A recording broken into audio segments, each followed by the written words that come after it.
Gaza पिछले काफी वक्त से जंग की आग में झुलस रहा है। इस साल जनवरी में सीज फायर के बाद जो उम्मीद की किरण जागी थी वो भी अब खत्म होती जा रही है। इस जंग में अब तक 50,000 से ज्यादा लोग अपनी जिंदगी से हाथ धो बैठे हैं और अब फिर से इजराइल ने मोर्चा खोल दिया है। अब इन सबके बीच हमास के लोगों का सब्र टूटने लगा है। सैकड़ों फिलिस्तीन उत्तरी गाजा में विरोध प्रदर्शन में शामिल हुए।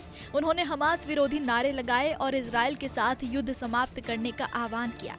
इसे 7 अक्टूबर के हमले के बाद से किसी क्षेत्र के अंदर आतंकवादी समूह के खिलाफ सबसे बड़ा विरोध प्रदर्शन बताया गया है।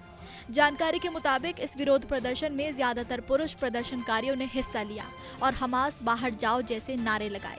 प्रदर्शनकारियों ने इस जंग के ना खत्म होने का कारण हमास को भी बताया। कुछ प्रदर्शनकारियों को युद्ध बंद करो और हम शांति से रहना चाहते हैं जैसे नारे लिखे बैनर लिए हुए देखा गया। ये विरोध प्रदर्शन गाजा पट्टी के उत्तरी भाग के इंडोनेशिया अस्पताल के सामने हुआ। वहां मौजूद एक प्रदर्शनकारी ने कहा कि लोग थक चुके हैं। अगर हमास का गाजा में सत्ता छोड़ने से हल निकलता है तो हमास लोगों की रक्षा के लिए सत्ता क्यों नहीं छोड़ता। कुछ गाजा निवासियों ने कहा कि ये विरोध प्रदर्शन अन्य हिस्सों में भी फैल सकता है, जिसके निवासी 1.5 साल के संघर्ष के बाद थक चुके हैं और अब सदमे में हैं। पहले विरोध प्रदर्शन के कुछ घंटों बाद उत्तरी गाजा के जवालिया शरणार्थी शिविर में एक और युद्ध विरोधी और हमास विरोधी प्रदर्शन हुआ, जिसमें दर्जनों प्रदर्शनकारियों ने टायर जलाए और हम खाना चाहते हैं के नारे लगाए।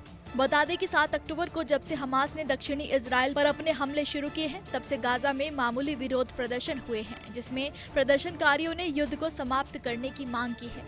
लेकिन ये अब तक का सबसे बड़ा विरोध प्रदर्शन है।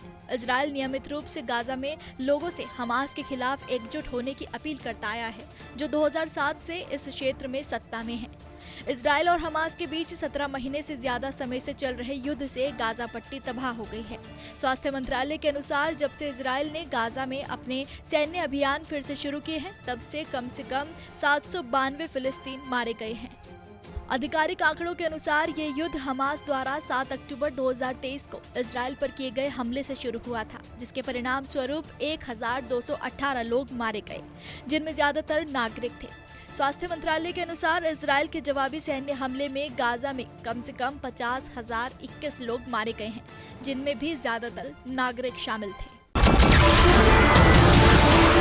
नमस्कार, मैं हूं मानक गुप्ता। अगर आपको हमारा ये वीडियो पसंद आया हो तो इसे लाइक और शेयर जरूर करें और हाँ, हमें सब्सक्राइब और फॉलो करना ना भूलें ताकि आप देश और दुनिया की कोई खबर मिस ना करें। तो जुड़े रहिए हमारे साथ और देखते रहिए न्यूज़ 24।